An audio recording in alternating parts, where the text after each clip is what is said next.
Mahamog na umaga sa inyong lahat. So mga ka-vlogger, so kung makikita nyo sa likuran ko ay maglilimpis na tayo dito. Bali magra-round weeding lang pala para makaluwag-luwag yung mga tanim, hindi makataya ng mga matataas na damo. So keep watching lang mga lods. Ito pala yung ating paglilimpisahin, yung nasa palibot ng mga lubi o buko. At saka meron din ditong mga prutas.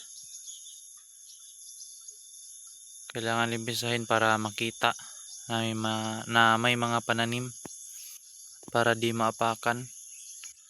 So malaki-laki yung paglilimpisahin natin ngayon na mga damo.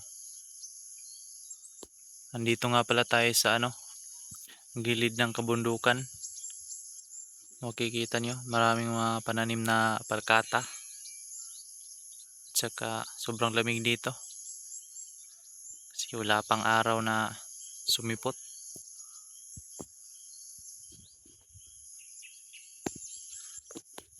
Ayan guys.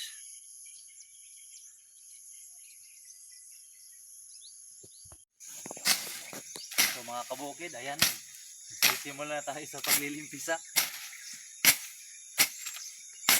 Kung relate kayo dito sa gawain na ito, maaari bang mag-subscribe para ma-update sa ating mga video na i-upload. So kailangan natin linisan to mga kabukid para